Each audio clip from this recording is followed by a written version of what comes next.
মাটির খাজনা দিবার যায় যে আমার লগে এত বড় একটা যে কাহিনী হইব আমি কোনোদিনও ভাবা হারিনি। তো গাইস ভিডিওটা তাহলে আমি ফার্স্টের দিকে আরম্ভ করি। এক সপ্তাহ আগে আমি আর আমার চাচতো ভাই গেছিলাম সর্তিবাড়ি মৌজাদারের অফিসে। তো মৌজাদারের অফিসে গেছিলাম খাজনা দিবার নিগে। তো খাজনা দিবার গেছি বলে অনেকার মানুষ কয় মৌজাদার মারা গেছে। তো সেদিন কিন্তু যাই হেরা ঘুরাইছি, ঘুরা আওয়াতে পরে অন্তি একটা নাম্বার নিয়েছিলাম, নাম্বার নিয়ে হেরে পরে কল করলাম যে এমনি কথা তাহলে এখন খাজনা দিবার যাবো কবে। পরে অনেকের মানুষ কয়ে দিল যে তোমাকে বাড়ি কোনে। পরে আমাকে বাড়ির কথা কইলাম, তো কইলাম বেড়াবিটা ঠেকাবাতার বেড়াবিটা ঠেকাবাতার আমাকে এই সর্তি বাড়ি এনে কিন্তু খাজনা দেয় না, তোমাকে খাজনা দেয় হইলো রামপুর। যেমনি মানে এই রামপুরের কথা কইলো আমি আর আমার চাচতো ভাই দেরি না করে দুইজনে কিন্তু বাইক নিয়ে লোকেশন মাইরে অহন যাবার নিছি হে রামপুর। তো আমরা দুইজন সুন্দর করে গোসল কাসল করে আইতে আইতে আয়া পড়লাম নগায় কিন্তু তেল ভরে অহন আমরা আয়া পড়লাম সেঙ্গা। তো গাইস একটু পরে কিন্তু আমরা সেঙ্গা আয়া পড়লাম, সেঙ্গা খুংরা, তারপরে আয়া পড়লাম কুকারবার। তো গাইস এটা কিন্তু কুকারবার। তো আমরা এখন কিন্তু আইতে আইতে আয়া পড়ছি কুকারবার। এইবার যে আইতে আইতে আমরা কিন্তু সেঙ্গা খুংরা কুকারবার মাছ দিয়ে এনে কিন্তু সাইরা মানে আয়া পড়লাম আমরা রামপুর।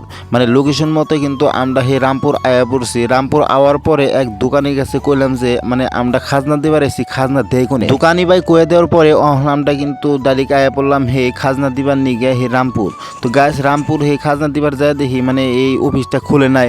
তো খুলে নাই দিকে আমি কিন্তু ওনদিকে নাম্বার নিয়ে ডাইরেক্ট কল করলাম, কল করে করলাম এমনি কথা আমরা খাজনা দিবার নিয়ে আইছি। তো আমি আহ মৌজাদারের কল করলাম, মৌজাদার কল করার পরে আধা ঘন্টা দেরি হবো। তো আইতে বললে আধা ঘন্টা দেরি হবো, হেজন্তে আমরা কিন্তু আধা ঘন্টা ওয়েট করলাম। ওয়েট করার পরে মৌজাদার আইলো, আওয়ার পরে কয় তোমাকে বাড়ি কোনে। আমি বললাম আমাকে বাড়ি বেড়াবি এটা ঠেকাবাতার কয় এনে কিন্তু তোমাকে খাজনা নেওয়া হয় না। পরে কইলো যে তোমাকে খাজনা কিন্তু এই রামপুর নেওয়া হয় না, তোমাকে খাজনা নেওয়া হয় ওই সর্তিবাড়ি রামপুর। পরে এই না হই না মাথা হইলো আমার নষ্ট, মনে করলাম এই রামপুর না তাহলে কোন রামপুর, রামপুর বলে দুইটা।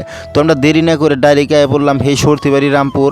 তো আইতে আইতে এনে কিন্তু আয়া দেখি দুই মৌজাদার চাচা কিন্তু মানে বয়ে রয়েছে। উনি গেলাম, উনি যাওয়ার পরে আবার আমার লগে কাহিনী কি এলো জানো। উনি যাওয়ার পরে মৌজাদারে কইলো যে তোমাকে মাটির পাট্টা নাম্বার কত। পরে মাটির পাট্টা নাম্বারটা কইলাম, হে পাট্টা নাম্বার মতে মাটিটা বাই করলো, বাই করার পর দেখো তোমাকে 3 বছরের মানে খাজনা বাকি আছে। তো ওহন তোমরা খাজনা দাও। পরে খাজনা দিবার গেছি, ওহন মানে যেটা খাজনা রসিদ, এই খাজনা রসিদটা গেছে ফুরায়া। পরে এই হুনে মানে আমার আরো মাথা গেল নষ্ট, খাজনার রসিদ ফুরাই গেছে দেখে। পরে আমাকে কইলো আজকে না অন্যদিন আয়ো। তো পরে আমরা এখন দেরি না করে গেতেছি গিয়ে বাইতে। এখন আর কি করুম, যেটা আমাকে খিদা লাগছে সেই সকাল 8টা থেকে গেছিলাম সেই রামপুর। তো এই ঘুরতে ঘুরতে সারাদিন ঘুরতে ঘুরতে আমাকে যেটা খিদা লাগছে, তো আমরা আইতে আইতে আয়া বললাম বটর বা কলেজ সারেলি যায় হেরে একটা রেস্টুরেন্টে আমরা কিন্তু এখন বিরিয়ানি খাবার নিছি। তো বিরিয়ানি কিন্তু এখন আমরা খাই দেয় কিন্তু এখন যাবেন নিছি গিয়ে বাইতে। তো গাইস এখন আমরা সারাদিন ঘুরে গেলে এখন কিন্তু আমরা যাবেন নিছি গিয়ে বাইতে। তো বাইতে আজকের মতো ব্লগটা কিন্তু এই তৈরি, বাই বাই।